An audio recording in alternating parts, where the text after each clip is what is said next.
a video we don't have the rights to play for you, unfortunately, but he wrote on it, "I love talk radio and TB12 Sports," and he just played a bunch of clips of people essentially suggesting that he was done, that he was finished, that his best days were behind him, all the rest of that. You see the smiles on everybody's face because, look, talk radio, raising my hand, all right? 30 years and counting we've been doing it. D. Wood, that's your old teammate there, Tom Brady. He's listening, right? The idea that he doesn't hear the critics, he is listening, and now he's keeping receipts.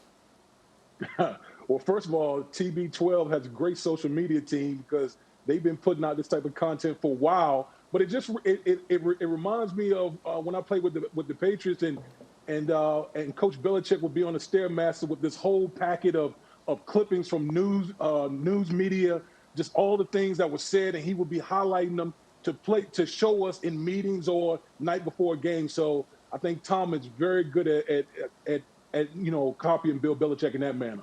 Isn't that fascinating? Just pick up on that thought, because I'm not sure I'd heard that before, that Belichick, who is, we all know, the king of saying nothing in press conferences, addressing nothing, you're telling me that he was paying close attention to the things being said about him and his team. Absolutely. Like, granted, there were so many times I would have to come in the morning for workouts and stuff like that, and Bill would be on the Stairmaster and would have a huge clip of papers and all those type of things, and he would be working out and highlighting everything that everyone was saying in the media, and he would be telling us and showing us during our meetings and the night before the game. So when you hear people up in New England say they're ignoring the noise, trust me, no, they are paying attention to everything that we have to say. That's fascinating. Now, don't ignore the noise. Use the noise. Use it to your benefit. Field, you had an interesting comment earlier today on the way you reacted to Tom Brady's social media post here. I hated it, Greeny. I hated it. I've been on Twitter for 12 years. I agonize over tweets to hope that they're funny or insightful. Tom Brady's been doing this for like 2 years, and he's got the best Twitter handle on the entire app. Tom Brady puts out golden content every time I turn. This was yet another masterstroke by Brady. And for all my fellow broadcasters, sports reporters, media members out there that are watching this show right now, I know what you did for the about 100 seconds of that video. You watched with bated breath, hoping that you hadn't said something that might have made the video, because we are all asked to make a lot of opinions, and we don't always get them right.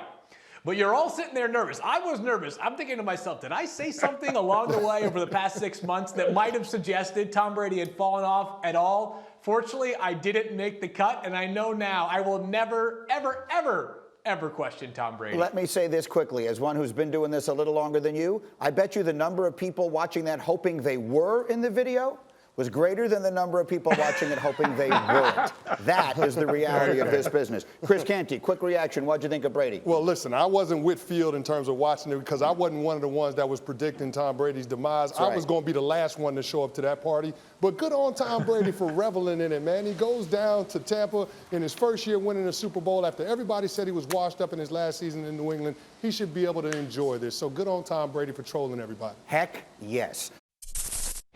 Thank you for watching ESPN on YouTube. For live streaming sports and premium content, subscribe to ESPN+.